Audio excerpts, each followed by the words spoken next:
And all of them stuck together. Because I was told that, he just... He stayed at the temple. He just let, and don't say nowhere in the Bible, or nobody knows exactly what happened. Or they knows that he came back at 33 and then bam, he had to get crucified. No. He was 12 years old. He was 12 years old. He was traveling to Jerusalem to acknowledge one of the feast days with his parents. Okay? And while he was there, he wound up just going up to the temple, talking to the priests and what have you. And the family wound up saying, okay, it's time for us to go back. We get ready to leave. Somebody check, make sure Jesus with us or what have you. And they probably thought that he was along with them. They didn't have to physically see him because back then, everybody was family, just like how it used to be. You know, I got you covered, you know. And as they journeyed along, they said, wow, after 3 days, ain't nobody saying Jesus. Well, I thought it was near the back of the caravan. What, did you not tell them that Jesus wasn't with us? Then they said, oh, well, we got to go back. So mom and dad said, I'm going to get my child. They went back. And when they went back, they found him. They found him in the temple teaching the priests. And the priests wondered, where did this kid get this wisdom from? He was confounding them. They was like, wait, so they talk about throughout the Bible his whole life? Yeah. When he was 2? No, I'm talking about after he left. After he disappeared, well... No, they talk about his birth. Wait a minute. So he never disappeared? No. Like a long time frame? No, well, look. My goodness. No, they talk about him, like, you hear about his birth when he's about 2 years old, and you hear about when he's 12, and then you may not hear much of what... You don't hear too much of nothing that happened between 12 and 30. Yeah, but why is that? That's what I was told, like, he left... And nobody knows. No, they didn't say he left anywhere. No, as far as his parents. That they don't talk about it no more. They actually make mention that he became a carpenter. So he had to learn a trade. He wasn't a carpenter at 12. Right. So he was probably working somewhere. Right. You know, I mean, you don't just pop up and all of a sudden become a carpenter. Right. And then he starts his earthly ministry at the age.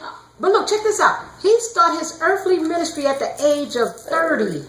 And then it lasted 3 years. 3.5. Some of us take 3 years to do a ministry for 30 years. Right. But he didn't step out into that ministry until he was 30 years old. See, I didn't know that because I was like, okay, because I was going to ask, like, so when you think, you know, they talk about him, so why they stopped talking about him from 12 to when he came back to get crucified?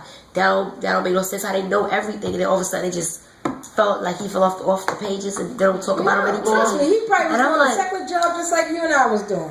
I know, I'm just saying it doesn't state, because you know how the Bible states everything, so why did it state that? Because you know the Bible was written, meaning like it doesn't state that he wasn't working a regular job. It just say he was a carpenter, but like you know how it state every little thing about him as far as like his walk and what he did. Why did it stop at 12 and started to get at 30? Well, hold on, because when you read through the Gospels, it doesn't state every single thing that Jesus did. Because he says himself, or was it John, at the end, that if everything that Jesus did was written down in books and Revelations, there would not be enough books in the world to contain every single thing that he did, every miracle that he did. So you know what? You know what? I really think God. No, I wanted to write that. Yeah. I really think what God did was left it open for you to come to Him and ask Him. He said, "You curious about more, my son?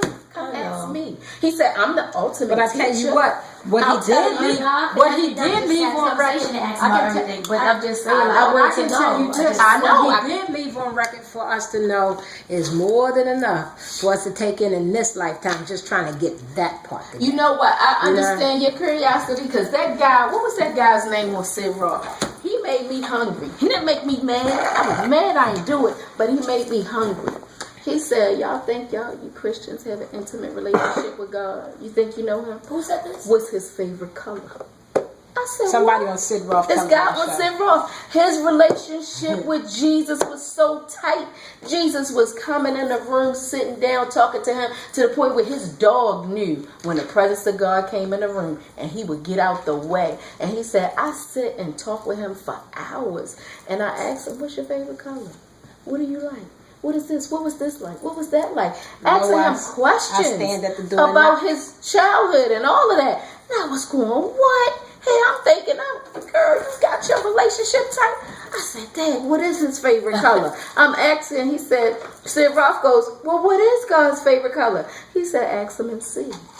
I said, oh, he made me really, really get hungry to where I was laying on my bed every day going, okay, Jesus, you said it to him. What's your favorite color?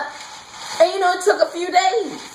He's like, you just asking me because he want to know. No, I really want to know. You ain't no respecter of person. If you shared all that with him, I want you to share it with me. Right. And he's amazing us to do that. It's like you may get to a point where you feel like in your Bible you stuck. That's why I won't finish Leviticus. I got stuck on Leviticus too. And so I'm like, I can't get over some stuff that's there. Some of that stuff in there to me was grueling. I was like, this is not making sense, and it's actually attacking my mental as far as like I'm questioning it. Look, just keep going. I read Exodus and I was like, damn, I was like, oh my God, I don't care what they went through. I got everything. Even the part when he hardened, you know what I mean? It was like, yo, I understood that. Like, because I felt that. Like, I felt everything. It was like like it jumped on me. I was like, okay, read Leviticus. I started reading the first, like, maybe 15 chapters. Had to reread it again. I was getting something different every time. Put the Bible down, said, okay, I'm going to chill out for a minute because I was looking too much for every little answer. I picked it up. I read chapter, I think it was 23, and that's when you start talking about... Year Jubilee? Yeah, we talk, I think, oh God, I lost it. Dang. Chapter 23 or chapter 24 talks about the plagues, if you don't, obedience or something like that. And I read it when it says, what you should do to be obedient. Like, what will you get? What was your reward? And I was like, okay. It was like instructions, like, bow. And I'm like, okay. I flipped. And it says, basically, what would happen when you don't obey. And I was like, okay, I can understand that. And the curse 7 comes more to you plagues. And your children and the first thing I saw was 7 more plagues. I said, wait, Ma said the devil does that. So why would God do what the devil do? He ain't do it. So I left it. I closed it. It says God will send 7 more plagues. So God will send. Who holds back the devil from you? God, right? So when you're disobedient to what he says, he will let them attack me? You remove his hands when you're disobedient. When you're obedient, it's like an umbrella he has up that's for you. right. You can stand keeps under the that umbrella wall. or you can walk away from That's it. right. He keeps that wall of protection. To you. And he goes, don't do this, Erica. Don't do that, Erica. Don't do this. Don't do that. Don't do that. Because if you do all that, you are removing your own protection. He don't want that for you. He says obedience is better than sacrifice. When you're obedient to me, that's like okay. So bam, right? So bam. We're in a boxing match, right? I'm fighting. Boom. I know you can't really, you protect yourself because you got the gloves, you got the gear. But if you're like, I'm getting upset because I can't really fight the way I want to fight, you take all of this stuff and somebody hits you. You in trouble. Now you got brain drain. You did it yourself. You know this is supposed to be your protection, and you're trying to fight, and you get too mad and take all the protection off, and you try to swing at that person hit you. You didn't set yourself up because you open yourself up for the enemy. Key, you set yourself up. You got it. Yeah. Don't put this on the... Okay, now you understand. Okay. Now you understand why God says, I don't care what you sacrifice, be obedient to me. Because I was like, that's the best thing you can do. He does it. Just like he don't bring sickness. Why would you do that to yourself? And keep them gloves on. This is another thing that... But you know what? He gets the bad deal on all of that. God did it. God must be killed my mother. He did this. He didn't do a thing. You know what? He provided the protection from you. You walked away from it.